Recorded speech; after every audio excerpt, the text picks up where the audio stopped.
Assalamualaikum warahmatullahi wabarakatuh. Innal hamdalillah usholli wa usallimu ala Rasulillah sayyidina wa maulana Muhammad bin Abdillah wala haula wala quwata illa billah. Amma ba'd. Yang sama kita hormati Bapak Wakil Rektor 1 yang pada kesempatan ini mewakili Pak Rektor. Yang sama kita hormati Bapak Dekan Fakultas Usuluddin, yang sama kita hormati Bapak Wakil Dekan 1. Alhamdulillah wa syukur ala ni'amillah, pada kesempatan ini kita bisa bersilaturahmi dan silaturahmi tentunya untuk melaksanakan program yang telah kita sepakati, yaitu pelaksanaan ujian skripsi dan munaqashah atau artikel. Untuk hal itu, agar ujian ini adalah kelancaran dan keberkahan, mari kita bersama-sama membaca basmalah. Bismillahirrahmanirrahim. Untuk selanjutnya, laporan dari Ketua Majelis yang pada kesempatan ini Bapak Wakil Dekan 1. Kepadanya Bapak Dr. Rudia Pradia Juri Ahmari, dipersilakan. Bismillahirrahmanirrahim. Assalamualaikum warahmatullahi wabarakatuh. Asyhadu an la ilaha illallah wa asyhadu anna Muhammadar Rasulullah. Allahumma shalli ala sayyidina Muhammadin wa ala alihi wa sahbihi wa sallam. Allahumma la ilma lana illa ma 'allamtana innaka antal alimul hakim. Puji dan syukur tentu saja hanya pantas panjatkan kehadirat Allah Subhanahu wa taala. Selawat juga salam semoga Allah terlimpahkan pada junjungan kita Nabi Agung, Nabi besar, Nabi penutup para nabi Muhammad Rasulullah SAW. Bapak Ibu sekalian, peserta sidang munaqashah skripsi dan artikel yang saya hormati, sebagai wakil dekan bidang akademik yang ingin saya laporkan pada pertemuan kita hari ini semuanya berbarengan dengan pelaksanaan munaqashah skripsi yang jumlah pesertanya ada sekitar 64 orang. Alhamdulillah sudah dibagi berdasarkan penguji dan lain sebagainya. Yang tidak kalah penting, tentu saja hari ini menjadi momen yang sangat bersejarah bagi kita, bagi Fakultas Usuluddin, karena menyambut surat edaran yang datang dari Rektor, kemudian juga diresmikan berdasarkan SK yang dikeluarkan oleh Dekan Fakultas Usuluddin. Kita ingin melakukan salah satu format baru berkaitan dengan pengujian hasil penelitian yang dilakukan oleh mahasiswa. Uji penelitian yang dilakukan oleh mahasiswa itu berkaitan dengan mekanisme pengujian artikel ilmiah. Ini saya kira menjadi sangat penting dan mendasar karena Fakultas Usuluddin merasa berkewajiban untuk melakukan proses ini. Dulu kita membayangkan bahwa jurnal atau pembuatan artikel ilmiah itu berada di wilayah periferi, berada di wilayah pinggiran. Tapi hari ini kita ingin menarik penulisan karya ilmiah dalam bentuk jurnal ini adalah ditarik ke tengah, sehingga kemudian menjadi fokus lembaga atau fokus akademik kita hari ini. Tentu ada pertanyaan, ketika kemudian karya tulis ilmiah yang dibuat oleh mahasiswa itu banyak, apa yang harus dilakukan? Pak Dekan Fakultas Usuluddin melakukan atau membuat kelas menulis sebagai proses bagaimana mahasiswa bisa menulis dengan rapi, terstruktur, menggunakan metodologi dan lain sebagainya. Yang kedua, juga disediakan jurnal yang khusus sebagai penampung dari karya tulis ilmiah yang dilakukan oleh mahasiswa. Hari ini menjadi prosesi peresmian bagi apa yang ingin kita lakukan. Semoga Allah meridhai seluruh saudara-saudara akademika mendukung dari proses ini. Terima kasih. Itu yang bisa saya sampaikan. Assalamualaikum warahmatullahi wabarakatuh. Terima kasih kepada Bapak Wakil Dekan 1 Fakultas Usuluddin yang telah melaporkan kegiatan munaqashah skripsi dan artikel. Untuk selanjutnya, saya persilakan kepada Bapak Dekan Fakultas Usuluddin yang terhormat Bapak Dr. Wahyudin MAG, dipersilakan. Bismillahirrahmanirrahim. Assalamualaikum warahmatullahi wabarakatuh. Alhamdulillahirabbil alamin. Assalatu wassalamu ala asyrofil anbiya'i wal mursalin wa ala alihi wa sahbihi ajmain. Amma ba'du.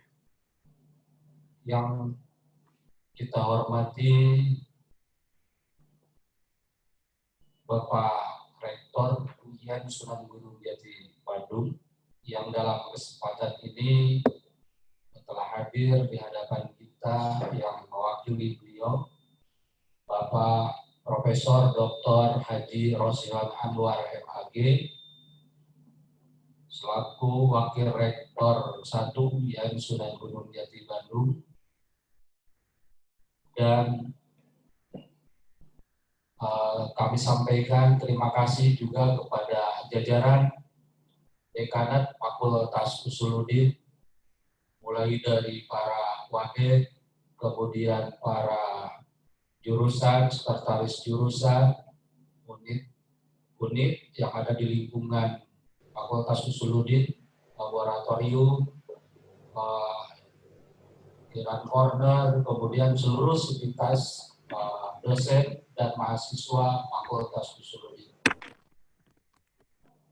Bersama-sama marilah kita panjatkan puja dan puji serta syukur kehadirat Allah Subhanahu wa taala, karena pada kesempatan kali ini kita bisa melaksanakan sebuah peristiwa, sebuah momentum yang mudah-mudahan ini menjadi keberkahan bagi kita semua, yakni di samping pelaksanaan munaqosyah skripsi, juga pada kesempatan ini kita akan sebentar lagi melaksanakan munaqosyah artikel ilmiah.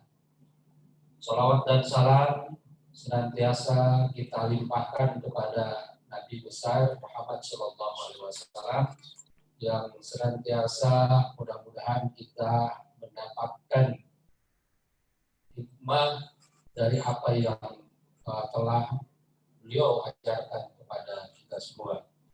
Bapak Ibu yang kali ini, mudah-mudahan apa yang sudah kita canangkan dari sebuah perencanaan yang cukup panjang dapat terlaksana dengan lancar, yakni munaqosyah untuk mahasiswa, khususnya munaqosyah artikel ilmiah. Perlu kami sampaikan kepada Pak Wakil Rektor bahwa ini merupakan sebuah proses dan perjalanan yang cukup panjang, dari mulai kita menerima surat keputusan dari Pendis Diktis tentang kebolehan mahasiswa membuat tugas akhir berupa artikel ilmiah yang berupa surat edaran. Selanjutnya ditindaklanjuti oleh surat keputusan rektor dengan tentang tugas akhir dalam bentuk artikel ilmiah, yang di dalam surat edaran rektor itu juga sekaligus diatur yang dikeluarkan dari WR1 tentang petunjuk teknis tugas akhir dalam bentuk lain, diantaranya artikel ilmiah. Sebagaimana tadi disampaikan oleh Pak Wakil Dekan 1 di Fakultas Usuluddin, kemudian segera kita menindaklanjutinya dalam bentuk surat keputusan instruksi kerja munaqosyah artikel ilmiah. Bahkan sebelumnya kita persiapkan kelas menulis sebagai sebuah bantuan bagi para mahasiswa, bagi mereka yang minat untuk melaksanakan munaqosyah dengan artikel ilmiah. Dan alhamdulillah pada momentum sekarang kita ini melakukan munaqosyah artikel ilmiah yang perdana untuk atas nama Ahmad Syahid, di mana prosedurnya telah kita atur sedemikian rupa. Yang bersangkutan telah melakukan bimbingan dengan dosen pembimbing, lantas melakukan submit kepada artikel, kepada jurnal, kalau boleh saya menyebutkan Ahmad Syahid ini sudah mendapatkan letter of acceptance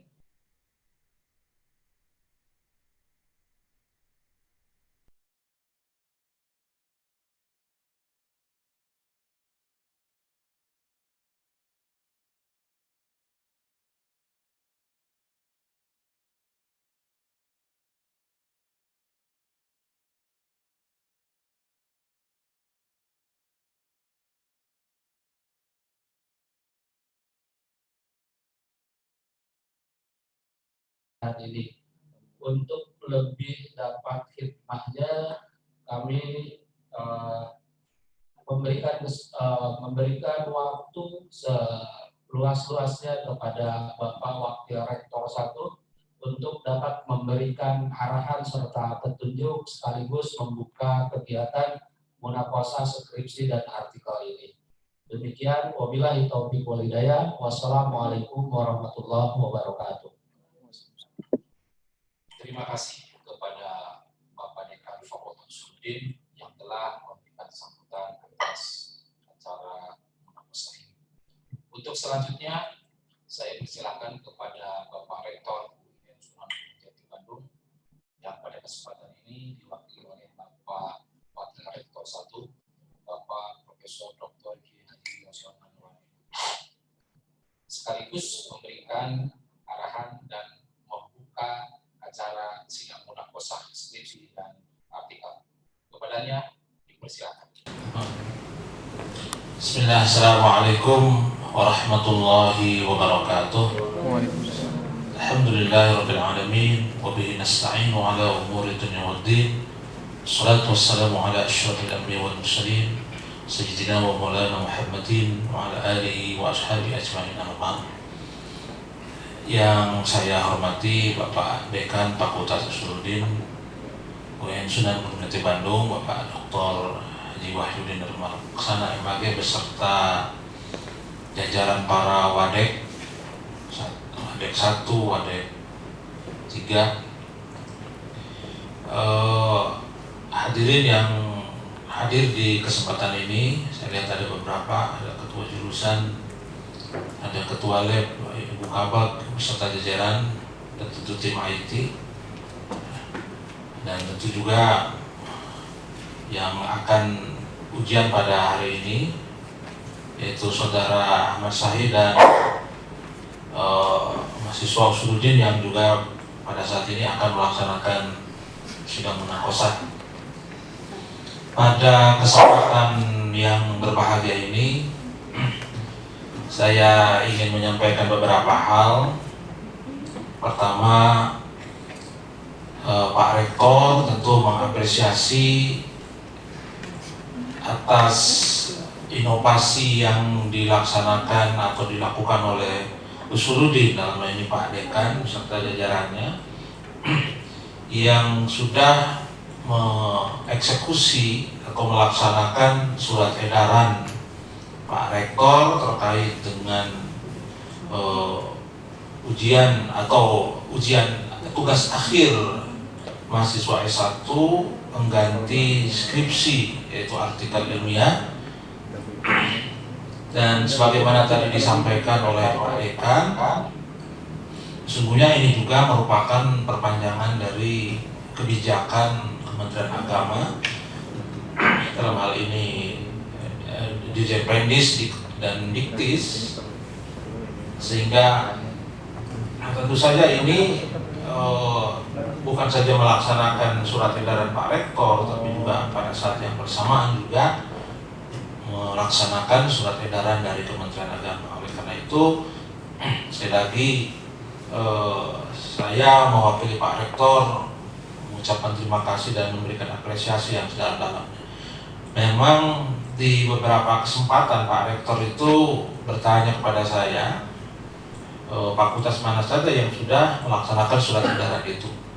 Nah, saat Pak Rektor bertanya pada waktu itu, saya belum mendapat laporan dari Fakultas Usuluddin. Sudah lama, pertanyaannya mungkin sekitar sebulan yang lalu atau 2 minggu yang lalu. Dan sekarang Usuluddin alhamdulillah mengawali eksekusi surat edaran ini.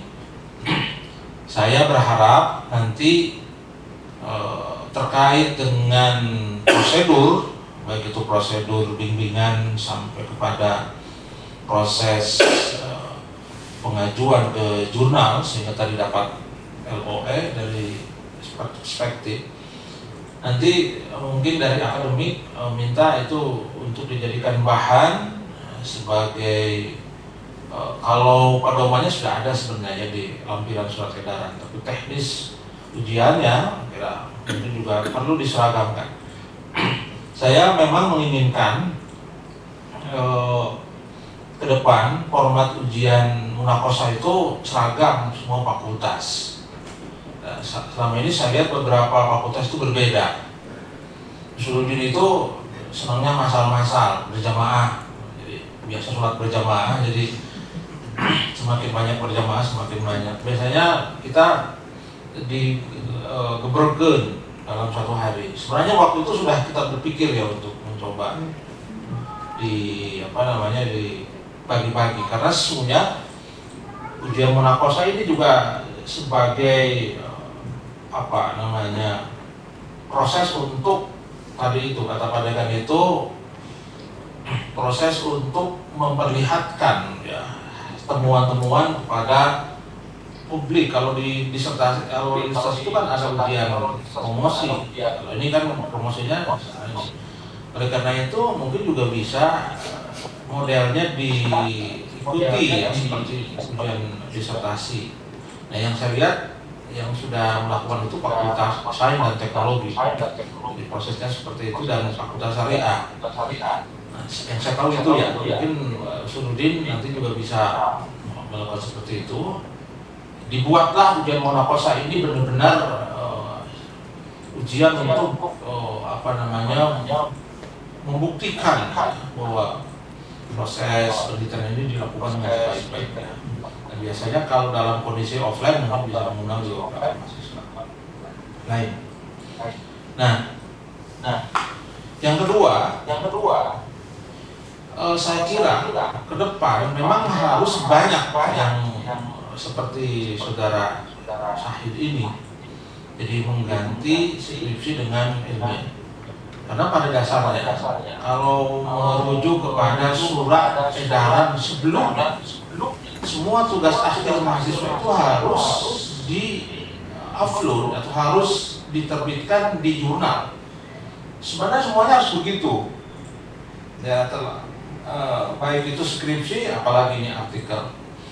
Cuman kita memang di UIN Sunan Bandung dan kira juga beberapa fakultas yang lain ini belum bisa melaksanakan ini. Nah, oleh karena itu kita sudah berkomitmen akademik untuk mahasiswa baru yang sekarang ya, kalau bisa mungkin diundurkan ke Sulut ya, mahasiswa yang mau ujian di bulan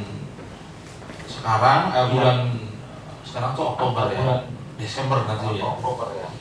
Itu baik tingkat S1, S2 dan S3 itu sudah mulai sebelum ujian munakosa itu atau ujian tesis atau ujian disertasi itu sudah harus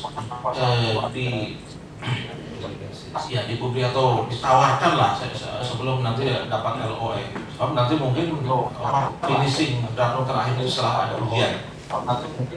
Nah, kalau misalnya skripsi itu sebenarnya tugasnya menjadi dua ya, menulis skripsi juga, kemudian dia juga harus meringkas menjadi artikel. Jadi dua kali kerjaan. Nah, kalau menulis artikel sebagai pengganti skripsi, sebenarnya pekerjaannya cuma satu. Langsung menulis artikel. Jadi dia tidak lagi meringkas. Nah, karena itu mungkin ini saudara Syahid harus memberikan contoh nanti kepada adik-adik kelasnya gitu, bahwa menulis artikel pengganti skripsi itu juga bukan berarti lebih mudah atau bukan lebih gampang ya.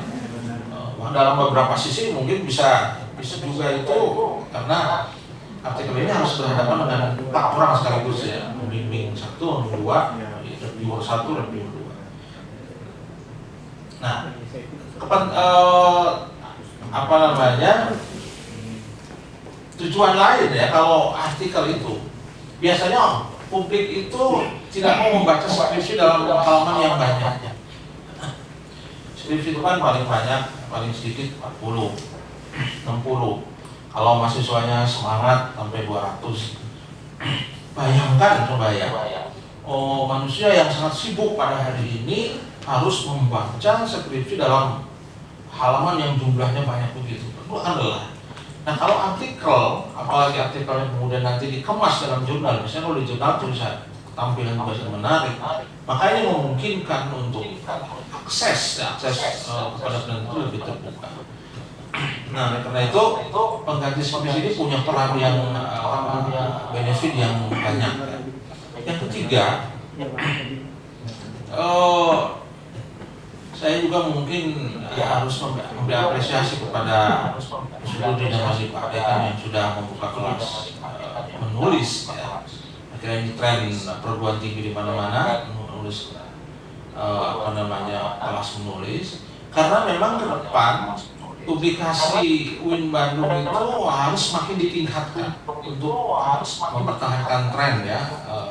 Kita kan sekarang posisinya alhamdulillah sudah dalam posisi yang tren di performance penulisan, sehingga kita akan melakukan banyak strategi bagaimana supaya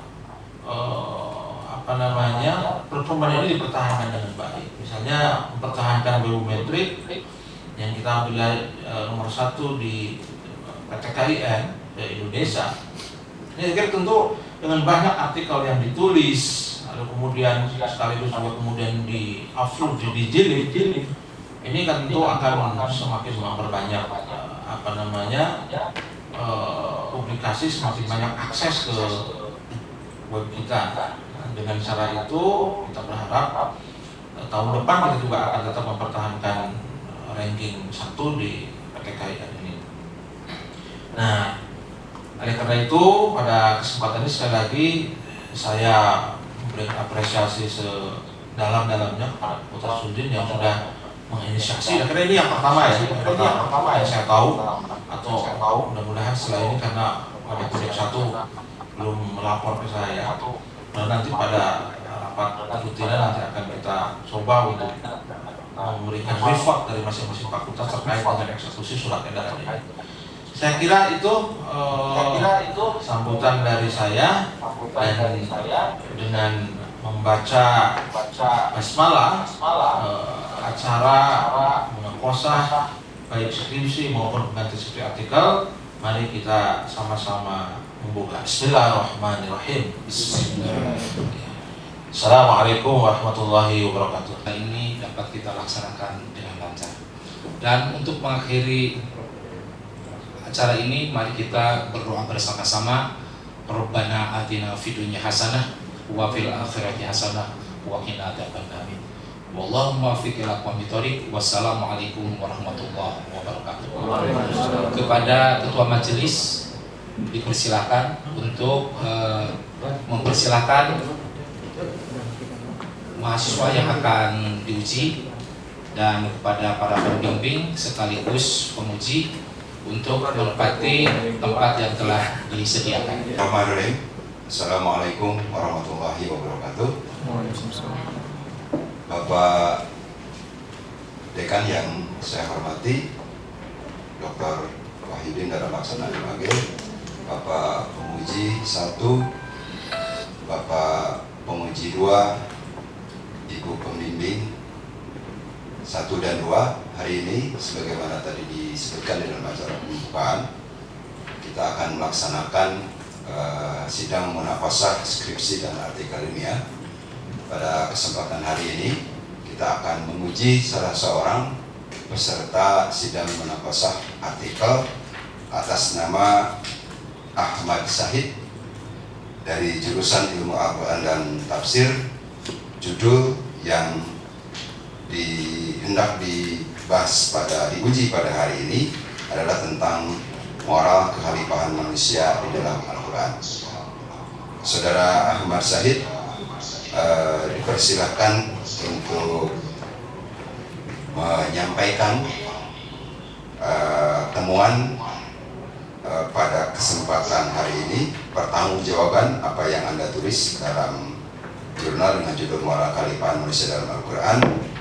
Waktu dipersilakan sekitar 15 menit atau mungkin bisa kurang. Pada Ahmad Said dipersilakan. Alhamdulillahirabbil alamin wa bihi nasta'inu ala umuri dunya waddin. Shalatu wassalamu ala asrofil anbiya'i wal mursalin wa ala alihi wa sahbihi ajma'in.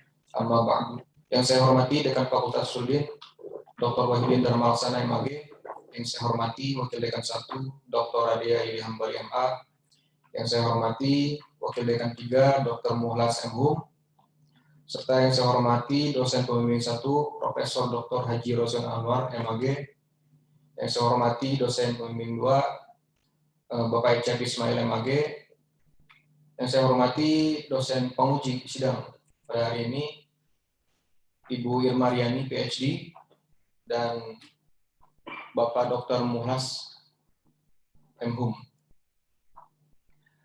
Saya ucapkan terima kasih yang sebesar-besarnya kepada Bapak Ibu dosen sekalian karena telah berkenan hadir dan mempersiapkan seluruh keperluan untuk menggelar sidang pada hari ini.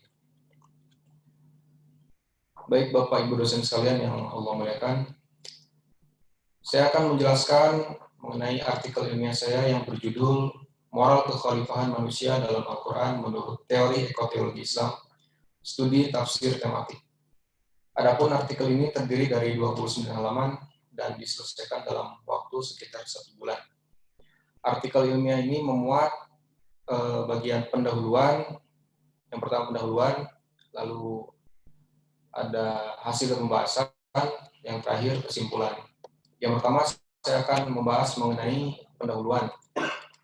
1. Latar belakang masalah. Permasalahan dalam penelitian ini dilatar belakangi oleh adanya krisis kekhalifahan manusia di muka bumi. Jadi manusia yang berpredikat sebagai khalifah yang diamanahi oleh Allah untuk menguasai ekosistem dunia, memakmurkannya, memelihara dari kerusakan, justru manusia itu sendiri yang menjadi sumber utama kerusakan dunia. Dan kerusakan-kerusakan tersebut sebagaimana diketahui telah dijelaskan dalam surat Ar-Rum ayat 41, telah nampak kerusakan di muka bumi, di darat, di lautan, akibat ulah tangan manusia. Pernyataan ayat tersebut dibuktikan dalam film dokumenter National Geographic yang berjudul Before the Flood dan Racing Extinction. Dalam film tersebut dipaparkan secara jelas bagaimana kerusakan alam seperti global warming, kepunahan flora dan fauna, dan sebagainya akibat dari perbuatan manusia. Kemudian yang kedua, tujuan penelitian. Penelitian ini bertujuan untuk membahas moral kekhalifahan dalam Al-Quran melalui teori ekoteologi Islam. 3. Rumusan masalah. Rumusan masalah penelitian ini adalah terdapatnya moral kekhalifahan manusia di muka bumi menurut Al-Quran.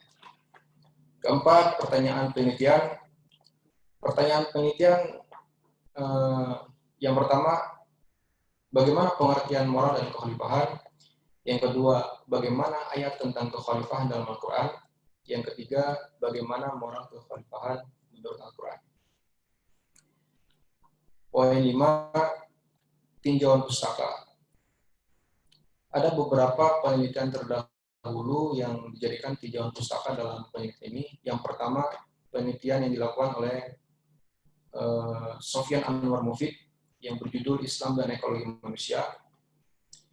Dalam penelitiannya dijelaskan bahwa khalifah memiliki ekosistem dalam konteks kekhalifahannya di muka bumi, yaitu ekosistemnya dengan Allah, alam, sesama manusia, dan dengan dirinya sendiri. Yang kedua, penelitian oleh Abdul Qudus yang berjudul Ekoteologi Islam, Teologi Konstruktif Atasi Krisis Lingkungan. Dalam penelitiannya dijelaskan mengenai prinsip ekoteologi Islam, yaitu ada 3, prinsip tauhid, prinsip amanah, dan prinsip akhirat. Selanjutnya ke perbedaan penelitian ini dengan penelitian terdahulu. Penelitian yang saya susun, artikel ilmiah ini berposisi untuk mensintesis penelitian-penelitian terdahulu dan mengkolaborasikannya agar bisa menghasilkan pengetahuan yang baru. Dan metode yang digunakan pada penelitian ini yaitu metode tafsir maudhu'i. Otomatis penyajiannya dilakukan secara tematis. Dan penelitian ini berfokus untuk meneliti nilai moral kekhalifahan manusia dalam Al-Quran. Selanjutnya, kerangka berpikir.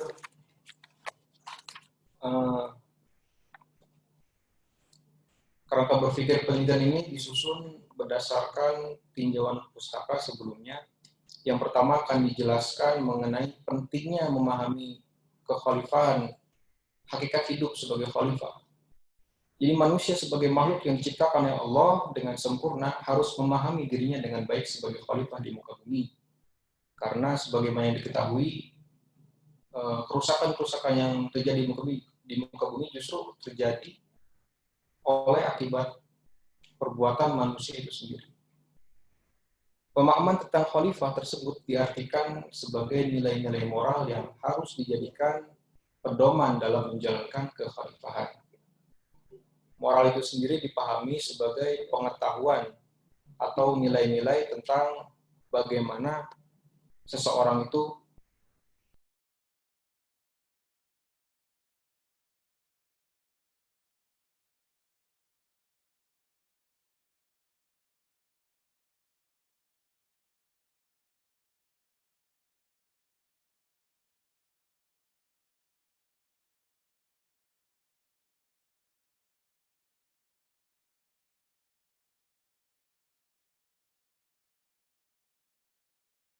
Al-Quran akan dibagi secara tematis atau maudhu'i berdasarkan ekosistem khalifah terhadap Allah, alam, sesama manusia, dan dirinya sendiri. Kemudian ke poin selanjutnya yaitu metodologi penelitian.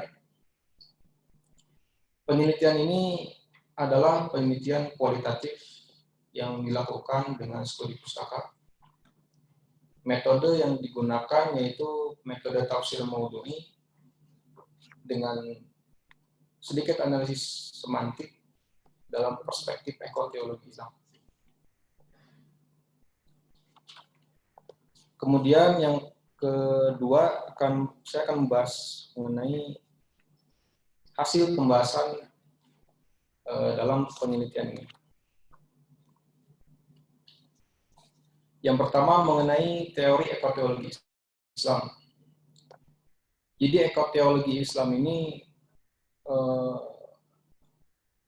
bermaksud untuk menumbuhkan kesadaran ekologi dalam perspektif teologi Islam untuk menjawab persoalan-persoalan kontemporer mengenai krisis lingkungan. Teori ekoteologi ini berbentuk prinsip-prinsip yang dimana ada 3 poin utama, yaitu prinsip tauhid, prinsip amanah khalifah, lalu yang ketiga prinsip akhirah. Prinsip tauhid ini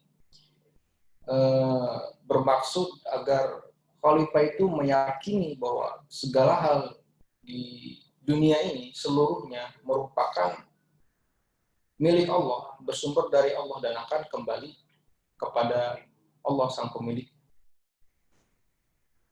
Kemudian yang kedua, prinsip amanah khalifah, bahwa kepenguasaan manusia di dunia atas ekosistemnya, ekosistem alam, merupakan amanah yang Allah berikan. Dengan begitu, manusia tidak semena-mena dalam melaksanakan atau melakukan pengelolaan alam, dan seharusnya melakukan pengelolaan alam tersebut dengan baik, sesuai dengan ketentuan Allah. Yang ketiga, prinsip akhirah. Prinsip ini berarti segala sesuatu yang dikerjakan oleh manusia sebagai khalifah akan dipertanggungjawabkan di kemudian hari, yaitu pada akhirah, hari kiamat. Dengan begitu seorang khalifah tidak akan sewenang-wenang. Manusia sebagai khalifah tidak akan sewenang-wenang menjalankan kehidupannya sebagai khalifah di muka bumi. Selanjutnya pembahasan inti, yaitu hasil pembahasan dalam artikel ini mengenai moral kekhalifahan manusia menurut Al-Quran. Pembahasan moral kekhalifahan manusia ini dibagi menjadi 4 poin utama yang pembagiannya berdasarkan ekosistem khalifah terhadap Allah, terhadap alam, terhadap sesama manusia, dan terhadap dirinya sendiri. Yang pertama, moral kekhalifahan dalam ekosistemnya dengan Allah. Dalam poin ini disebut juga hablum minallah, di mana khalifah diposisikan sebagai hamba yang memiliki hubungan ta'abudiyah atau peribadatan kepada Allah. Dalam poin ini ada 4 unsur utama yang berkaitan mengenai nilai moralnya. Yang pertama, unsur atau konsep ta'abudiyah, ubudiyah. Kedua, konsep isti'anah, konsep tasyakur, dan konsep istighfar. Yang pertama, konsep ubudiyah diartikan bahwa khalifah itu sebagai hamba yang memiliki kewajiban untuk beribadah kepada Allah. Hal ini didasari pada surat Al-Dzariyat ayat 56, artinya, dan aku tidak menciptakan jin dan manusia melainkan supaya mereka mengabdi kepadaku. Yang kedua, konsep isti'anah, yang berarti khalifah itu harus selalu meminta perlindungan dan pertolongan hanya kepada Allah. Hal ini didasari pada surat Al-Fatihah ayat 5. Artinya, hanya Engkaulah yang kami sembah dan hanya kepada Engkaulah kami meminta pertolongan. Yang ketiga, konsep tasyakur, berarti yang berarti khalifah itu harus selalu mengungkapkan syukur kepada Allah dengan ucapan, tingkah laku, pikiran, dan hatinya terhadap segala hal yang telah Allah berikan. Lalu yang terakhir, konsep istighfar, yang berarti seorang khalifah harus selalu memohon ampunan dari Allah atas segala dosa-dosa yang telah dilakukan. Hal ini sangat dianjurkan bagi khalifah, karena ketika menjalankan tugas kekhalifahannya, kemungkinan melakukan kesalahan yang tidak disadari. Konsep ini berdasarkan kepada surah Hud ayat 90, artinya, dan mohonlah ampun kepada Tuhanmu, kemudian bertobatlah kepadanya. Sesungguhnya Tuhanku Maha Penyayang lagi Maha Pengasih. Dalam poin ini, aspek moral kekhalifahan manusia, yaitu satu, beribadah kepada Allah, berdasarkan surat Al-Dzariyat ayat 56. Yang kedua, memohon perlindungan Allah, berdasarkan surat Al-Fatihah 5. Yang ketiga, bersyukur kepada Allah, berdasarkan surat Ibrahim ayat 7. Dan yang keempat, memohon ampunan Allah, berdasarkan surah Hud ayat 90. Selanjutnya, moral kekhalifahan dalam ekosistemnya dengan Allah. Posisi manusia dalam ekosistemnya dengan Allah adalah sebagai khalifah yang bertugas untuk memakmurkan dan memeliharanya dari kerusakan. Karena dunia dan segala isinya diciptakan oleh Allah sebagai tempat tinggal bagi makhluk-makhluk di dalamnya, termasuk manusia. Dan manusia yang ditugaskan oleh Allah sebagai khalifah memiliki kewajiban mutlak terhadap pemanfaatan dan pemeliharaan alam ini dengan mengacu kepada prinsip-prinsip yang baik, yaitu prinsip-prinsip ekoteologi, yaitu sebagai pemakmurnya. Hal ini didasari pada Quran surat Hud ayat 61, yang artinya, dan kepada Samud kami utus saudara mereka Saleh berkata, hai kaumku, sembahlah Allah, sekali-kali tidak ada bagimu Tuhan selain Dia. Dia telah menciptakan kamu dari bumi atau tanah dan menjadikan kamu sebagai pemakmurnya. Manusia yang berpredikat sebagai khalifah dan pemakmur bumi ini tentu tidak seharusnya melakukan kerusakan dalam bentuk fisik maupun moral. Karena tidak selayaknya seorang penguasa berbuat kerusakan terhadap tempat tinggalnya yang juga hanyalah amanah pemberian dari Allah. Hal ini karena Allah sangat membenci kerusakan dan kebinasaan terhadap ciptaannya. Berdasarkan pada surat Al-A'raf ayat 56, dan janganlah kamu membuat kerusakan di muka bumi sesudah Allah memperbaikinya. Pada poin ini, aspek moral yang terdapat, yang ada, yaitu yang pertama, memakmurkan alam, berdasarkan surah Hud ayat 61. Yang kedua, mencegah kerusakan alam, berdasarkan Quran surat Al-A'raf ayat 56. Selanjutnya, mengenai moral kekhalifahan dalam ekosistemnya dengan sesama manusia. Dalam poin ini, khalifah dituntut untuk selalu berhubungan baik dengan sesamanya dalam hal sosial, khususnya dalam berinteraksi. Menjaga hubungan ini dalam Islam kan diistilahkan dengan silaturahim, di mana antara khalifah satu dengan khalifah lainnya di dunia harus menjunjung tinggi silaturahim dalam hidup. Sebab silaturahim ini dapat mensejahterakan hubungan antara sesama manusia dan menghindari dari perpecahan. Hal ini didasari pada Quran surat An-Nisa ayat 1 yang artinya bertakwalah pada Allah yang dengan mempergunakan namanya kamu saling meminta satu sama lain dan peliharalah hubungan silaturahim. Sesungguhnya Allah selalu menjaga dan mengawasi kamu.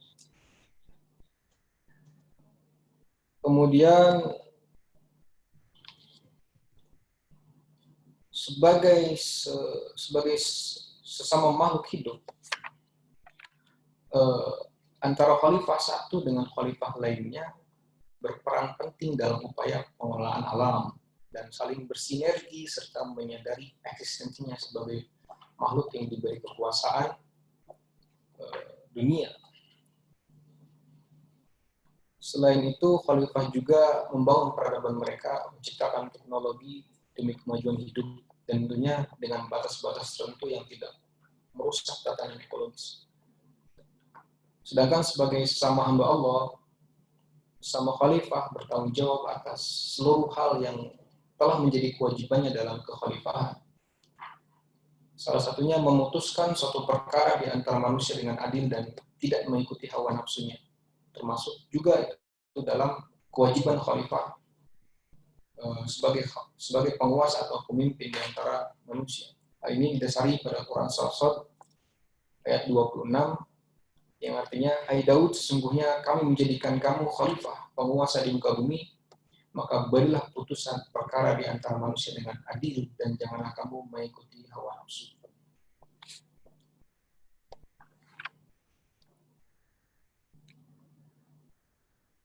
Kemudian keberadaan manusia di dunia yang secara eksistensi secara faktanya bahwa manusia itu tidak seluruhnya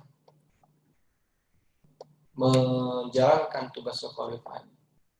Ada sebagian umat manusia yang kafir dan menyalahi tugas kekhalifahannya.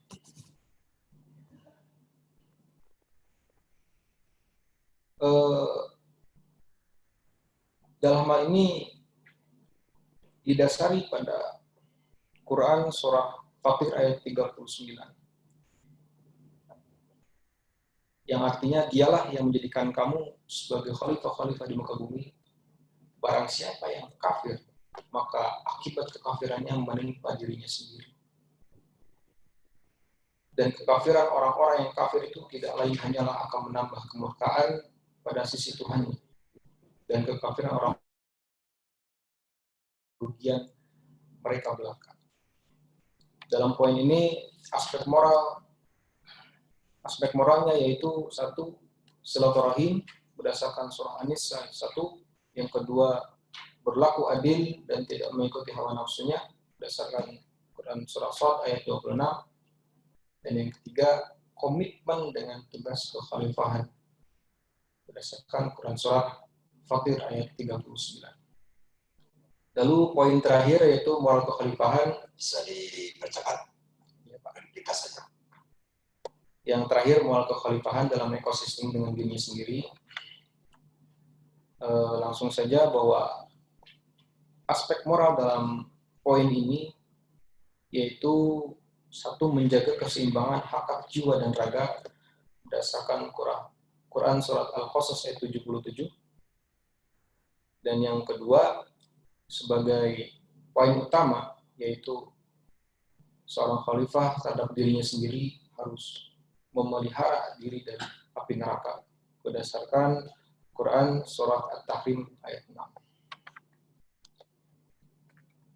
Dengan begitu, berdasarkan tujuan penelitian ini dan hasil yang telah dijelaskan barusan, penelitian ini menyimpulkan bahwa kekhalifahan manusia di dalam Al-Quran memiliki aspek moral yang dapat dijadikan sebagai guiding principle atau pedoman dalam upaya mengelola dan memakmurkan alam berdasarkan prinsip ekotologi Islam. Dan aspek moral tersebut, sebagaimana yang telah dijelaskan sebelumnya, berkaitan dengan ekosistem dengan Allah, berkaitan dengan ekosistemnya dengan alam, ekosistemnya dengan sesama manusia, dan ekosistem terhadap dirinya sendiri. Demikian penjelasan saya mengenai artikel ilmiah saya. Terima kasih. Assalamualaikum warahmatullahi wabarakatuh. Terima kasih pada saudara Ahmad Sadiq sudah menyampaikan pertanggungjawaban singkat, tidak singkat, agak panjang ya, tentang artikel ilmiahnya, yaitu tentang moral kekhalifahan manusia dalam Al-Quran, teori ekoteori Islam, studi tafsir tematik. Terima kasih. Terus selanjutnya saya persilakan pada penguji pertama, Ibu Dr. Irma Riani PhD. Mohon maaf. Persilakan. Terima kasih. Bismillahirrahmanirrahim. Assalamualaikum warahmatullahi wabarakatuh. Waalaikumsalam. Yang saya hormati Pak Dekan Dr. Sudin dan para wadik yang hadir pada kesempatan hari ini. Terima kasih atas waktu yang diberikan kepada saya sebagai penguji untuk sidang munaqashah akademik hari ini. Sebagai penguji, kami tentu saja pertama mengucapkan selamat ya kepada Anda Ahmad Syahid atas capaian yang sudah Anda dapatkan, sehingga laporan akhir Anda berupa artikel ilmiahnya sudah akan diterbitkan ya di salah satu jurnal di UIN selanjutnya. Dan Anda sebetulnya perlu berbangga gitu ya, karena atas capaian ini ya, dan mungkin bisa menginspirasi yang lainnya. Tetapi walaupun sebetulnya proses untuk sebuah tulisan itu bisa dimuat di sebuah jurnal terindeks, itu memang sebuah perjuangan yang cukup luar biasa.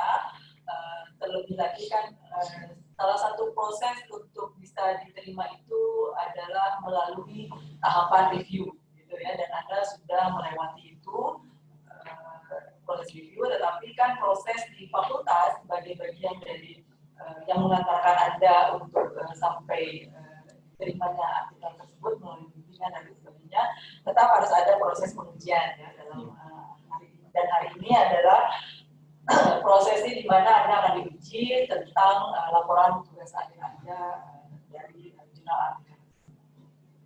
Nanti untuk pengujinya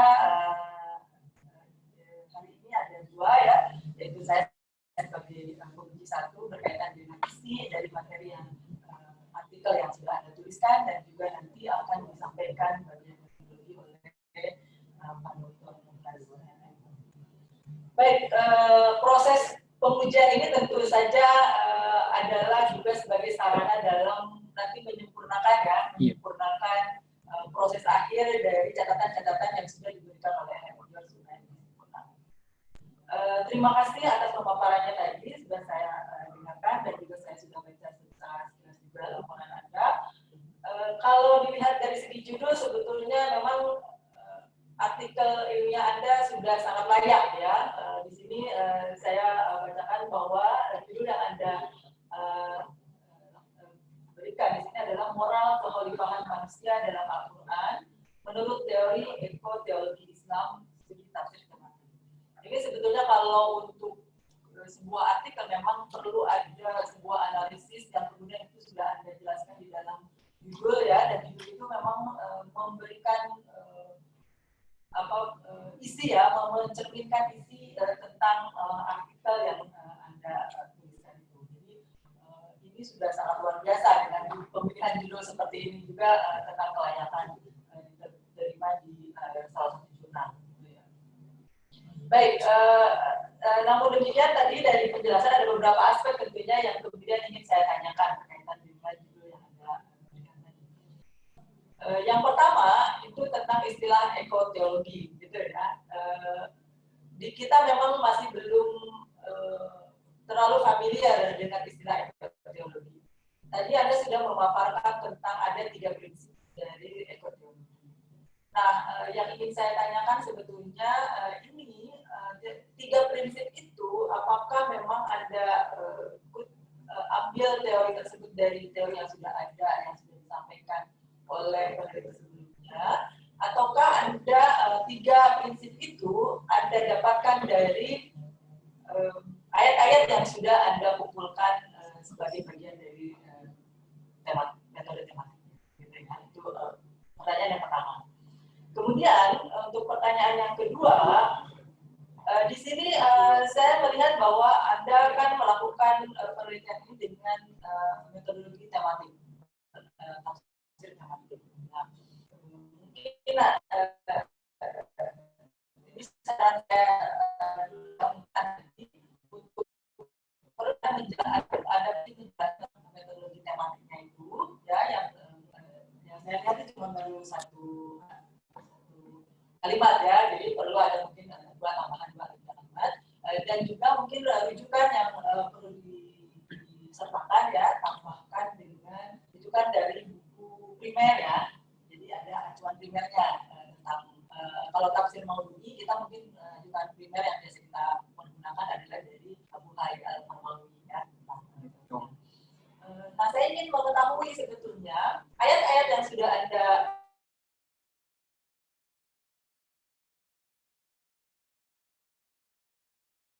ya, bagaimana Anda mengumpulkan itu? Apakah dari kata kunci ataukah memang dari isi kandungan ayatnya? Nah, itu mungkin bisa nanti Anda menjelaskan bagaimana pemilihan ayat-ayat itu Anda lakukan. Pertanyaan terakhir satu lagi ya, yang ingin saya konfirmasi itu adalah mungkin tentang hubungan atau keterkaitan antara ayat-ayat yang Anda sebutkan di kesimpulan, gitu ya, dengan ayat-ayat yang sudah Anda kumpulkan untuk Anda analisis di tafsir Maududi, gitu ya. Sinkronisasi antara ayat-ayat yang sudah Anda jelaskan tadi di ayat-ayat inventarisir ayat-ayat tentang kekhalifahan tadi dengan ayat-ayat yang dimunculkan di kesimpulan. Itu saja yang bisa saya sampaikan, mungkin bisa silakan dijawab. Terima kasih pada Ibu Irma. Pada apa sih dipersilakan untuk menyampaikan alasan beberapa hal tadi yang dikemukakan oleh penguji. Bismillahirrahmanirrahim. Terima kasih kepada Ibu Irma yang telah memberikan pertanyaannya. Untuk pertanyaan pertama yaitu mengenai prinsip ekoteologi Islam yang tadi, yang 3, itu saya ambil dari penelitian terdahulu, yaitu penelitian yang dilakukan oleh Abdul Qudus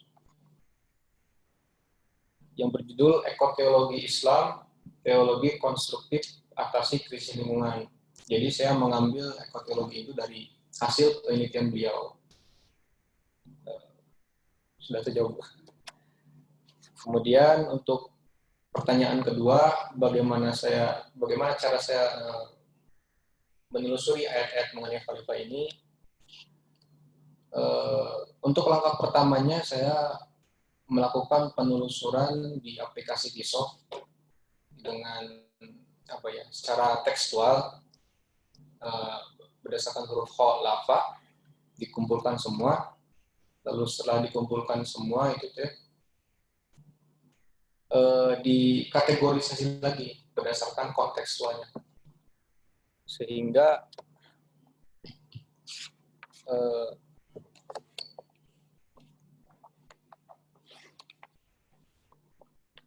setelah dikategorisasi berdasarkan kontekstualnya, sehingga saya bagi lagi menghasilkan 5 makna dari seluruh ayat-ayat khalifah ini. Artinya Al-Quran menggunakan kata khalifah ini untuk menunjukkan 5 makna. Yang pertama makna mengganti. Yang kedua makna belakang atau di belakang. Yang ketiga makna menyalahi atau mengingkari. Yang keempat makna yang ditinggalkan, menghindari atau tidak ikut serta. Yang kelima makna memotong tangan dan kaki secara berseberangan. Dan itu hanya berkonteks pada arti di aplikasi tersebut. Kemudian mengenai pertanyaan ketiga, mengenai sinkronisasi ayat, mohon maaf, saya belum begitu tahu. Saya melihat kayaknya yang di kesimpulan itu ayatnya berbeda lagi ya dari yang Anda kumpulkan tadi di awal. Yang di kesimpulan Anda menyebutkan beberapa ayat, 1, 2, 3, 4 itu Anda mengutip beberapa ayat juga. Nah, ayat-ayat itu sepertinya berbeda dengan ayat-ayat yang Anda kumpulkan tadi yang baru saya jelaskan.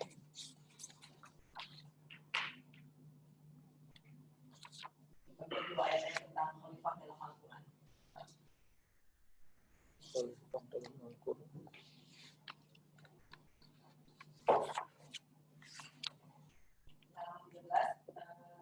Bagian 2 itu ada ayat tentang khalifah dalam Al-Quran. Anda kumpulkan secara mandiri dengan menggunakan aplikasi Kisof, gitu ya. Oh iya. Nah, kemudian kesimpulan itu seolah-olah Anda di poin 1 sampai 4, Anda menyebutkan juga ayat-ayat yang kemudian seolah-olah itu berbeda dengan yang tadi Anda. Nah, bagaimana korelasi dan keterkaitan antara ayat-ayat tersebut? Untuk ayat-ayat tentang khalifah dalam Al-Quran yang pada halaman 13 itu, saya hanya menampilkan saja bahwa inilah seluruh ayat-ayat mengenai khalifah yang saya temukan. Adapun yang ayat yang dijadikan interpretasi di hasil ini, saya sesuaikan dengan isi dari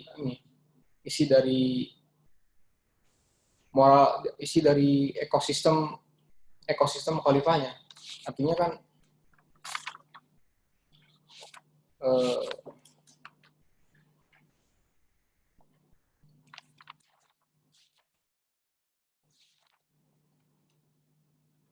mohon maaf, Bu. Jadi intinya untuk tahap interpretasi saya tidak mengacu ke ayat-ayat sebelumnya yang telah dipaparkan di situ. Jadi saya mengacu kepada ayat-ayat yang sesuai dengan bahasan ini, dan ini dianalisis secara semantik sederhana.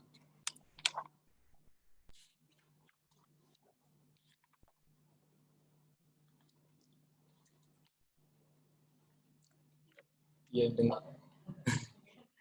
Saran dari saya mungkin nanti tolong untuk perbaikannya, tolong korelasikan ya. Jadi ayat yang tadi Anda kumpulkan itu tidak sia-sia maksud saya gitu kan. Jadi itu sebagai basic nanti menjelaskan bahwa ini ada ayat yang berkaitan dengan kekhalifahan dan kemudian nanti ada ayat yang berkaitan dengan ekosistemnya. Nah, kedua itu harus disinkronkan. Jadi ada keterkaitannya. Jadi saling menjelaskan satu dengan yang lain. Gitu ya. Terima kasih kepada Bu Irma, terima kasih kepada Pak Saudara Ahmad Said. Selanjutnya saya persilakan kepada penguji kedua, Dr. Mulas Mage. Silakan. Assalamualaikum warahmatullahi wabarakatuh. Waalaikumsalam. Yang pertama, saya mengapresiasi atas usaha Anda, Saudara Ahmad Said, untuk memilih penyelesaian studi Anda dengan artikel dunia. Dan Anda tidak memilih tulisan skripsi. Dan ini menjadi hal yang istimewa buat Anda, karena Anda yang pertama di Fakultas Usuluddin di UIN Sunan Gunung di Bandung, atau mungkin Anda pertama untuk di PTKIN. Dan saya mengucapkan selamat buat Anda karena Anda telah berpikir cerdas dan bijak. Yang kedua, saya sangat mengapresiasi karena ketika kawan-kawan Anda harus menulis dengan berbagai macam tema dan sekaligus berlomba-lomba, Anda menulisnya sangat esensial. Karena apa yang Anda bahas itu adalah isu yang menjadi kekinian, yaitu tentang teologi lingkungan. Apalagi dengan perspektif Islam yang Anda pakai di sini. Dan kita paham bahwa sekarang juga kita bahkan umat manusia sedang heboh tentang krisis lingkungan. Dan inilah salah satu sumbangsih Anda untuk kemanusiaan. Dan insya Allah nanti tulisan Anda akan dipublish, mungkin dibaca oleh berjuta-juta manusia yang ada di dunia. Ini sebagai sedekah dari Anda untuk peradaban dan kemanusiaan. Yang ketiga, saya percaya bahwa tulisan Anda ini sudah proses editing dan review. Dan ini sudah dilakukan oleh 2 reviewer. Dan ada beberapa catatan. Tetapi tetap saya akan memberikan jariah kepada Anda untuk penyempurnaan ini. Yang pertama, mesti perhatikan tentang kesesuaian template.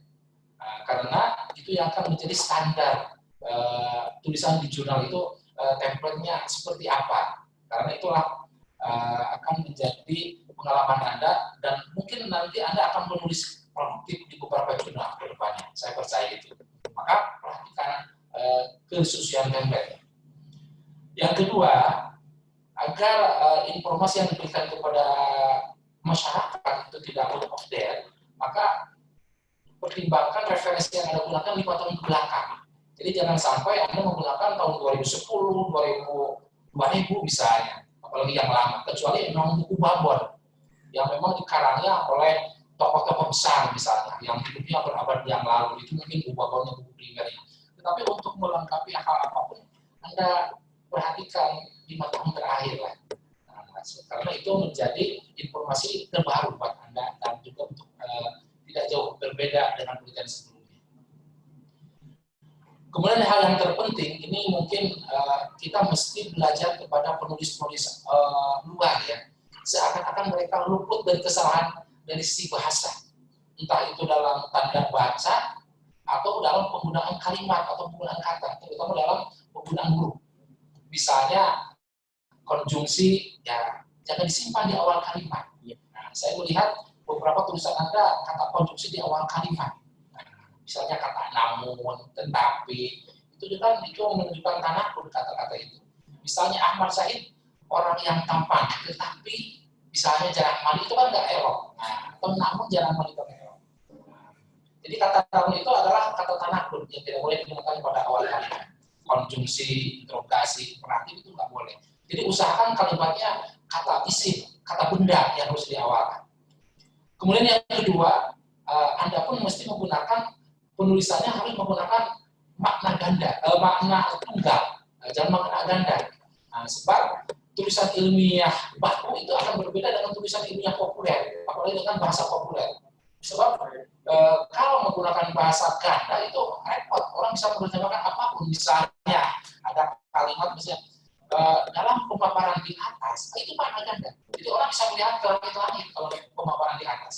Nah, jadi tolong perhatikan kata yang digunakan itu mesti menggunakan kata baku dan harus bermakna tunggal agar orang tidak mempunyai interpretasi yang keliru terhadap tulisan Anda. Lalu yang selanjutnya, ini menjadi standar baku ya. Jadi dalam tulisan jurnal itu minimal dalam sebuah paragraf itu 2 rujukan yang harus Anda gunakan ya. Jadi tidak boleh menggunakan satu, apalagi tidak sama sekali. Karena ini untuk memperkuat teori-teori Anda atau untuk memperjelas apa yang Anda tulis. Jadi minimal 2 sitasi yang harus Anda gunakan minimal. Syukur-syukur bisa melebihi. Dan itu merupakan hal yang terhebat buat Anda ketika Anda bisa melakukan seperti itu. Untuk hal metodologi, saya percaya bahwa ini adalah yang sudah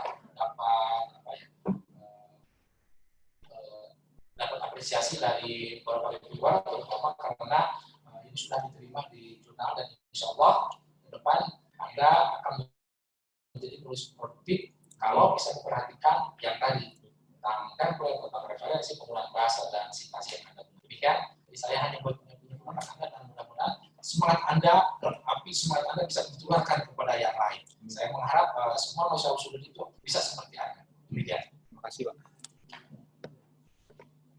Baik, terima kasih kepada penguji 2, Dr. Munas MAG. Barangkali Saudara Ahmad Said ada yang mau disampaikan? Silakan. Mungkin saya ucapkan terima kasih kepada Bapak dosen penguji, Ibu dosen penguji, dan Bapak pembimbing yang selama ini telah membimbing saya untuk menyusun artikel ini. Ya, saya ucapkan rasa bangga yang sebesar-besarnya atas kehormatan yang saya terima pada hari ini. Semoga kedepannya artikel ilmiah ini bisa dilakukan oleh seluruh mahasiswa di UIN Sunan Gunung Jati Bandung dan membantu untuk pengasilasian publikasi ilmiah. Mungkin cukup. Baik, terima kasih. Selanjutnya saya persilakan kepada pembimbing Pak Ecep Ismail untuk menyampaikan beberapa hal berkait dengan proses bimbingan penelitian atau artikel ilmiah dari Ahmad Said. Silakan. Bismillahirrahmanirrahim. Assalamualaikum warahmatullahi wabarakatuh. Alhamdulillah. Wassalatu wassalamu ala Rasulillah. Amma ba'd. Terima kasih semuanya yang terhormat Bapak dan Ibu penguji. Ini sebuah masukan yang sangat berharga buat anak bimbingan kami, terutama dari dua pemuji, karena pemujinya cuma ada 2. Tapi satu patut yang sangat saya bangga ini ketenangan dan kepenguasaan anak bimbingan kami ini bagi saya merupakan sebuah kebanggaan. Perlu apresiasi. Tapi kalau boleh, tadi sebenarnya mah saudara ketika membahas atau menjawab, meluruskan bukan menjawab, karena Bu Irma itu tidak meminta pertanyaan, meminta klarifikasi kenapa dalam kesimpulan itu ayat yang ditampilkannya cuma itu dan agak sedikit berbeda dengan ayat-ayat yang ditampilkan ketika diinventaris.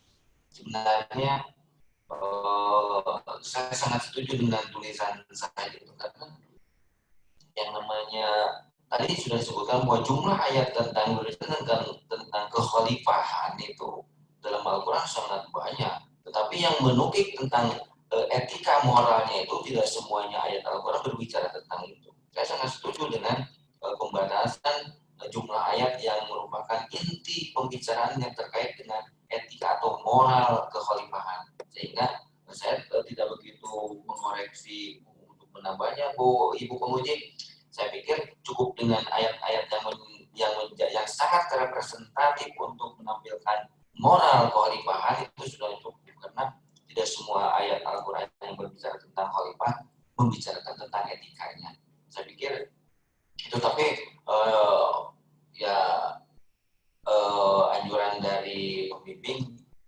penguji pun hari ini menjadi pembimbing Anda, Saudara Said, nanti dikoreksi lagi, paling tidak dipertegas lagi hubungan kedua atau ayat-ayat yang ditampilkan di daftar kesimpulan dengan ayat sebelumnya.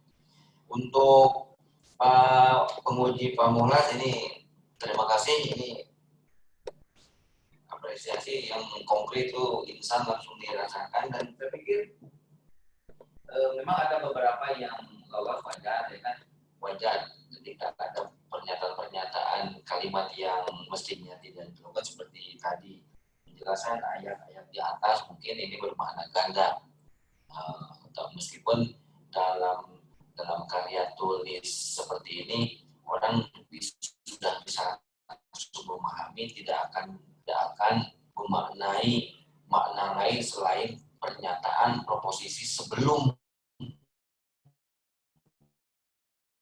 kalimat ini ditulis. Biasanya itu pernyataan di sini ketika dinyatakan di atas, bisa jadi di atas langit atau di atas apapun. Tapi lebih baik memang dihindari, lebih baik memang dihindari kata sebelumnya aja. Dengan kata sebelumnya lebih tegas. Kenapa? Para penguji ini memang sosoknya yang tegas-tegas saja, tidak mau bermain luka-liku, bikinnya to the point. Terima kasih atas arahannya, mudah-mudahan bimbingan kami akan semakin sempurna dalam dan semakin produktif ke depannya. Terima kasih. Wassalamualaikum warahmatullahi wabarakatuh. Terima kasih pada penguji Bapak Ejat Ismail MAG. Untuk Saudara Ahmad Said, Anda tadi sudah menyimak beberapa hal, beberapa masukan, beberapa koreksi yang disampaikan oleh penguji Ibu Irma Riani PhD dan Pak Dr. Pamulas MAG. Itu nanti tolong diperbaiki, ya, disempurnakan dari mulai tentang asal-muasal teori dan lain sebagainya, terus juga dikoreksi pada wilayah tulisan, juga mungkin juga diperhatikan pada pada kalimat yang ada buat sehingga kalimatnya menjadi sangat singkat dan padat. Nah, terima kasih untuk kesediaan Anda hari ini untuk mempertanggungjawabkan apa yang Anda tulis sebagai nanti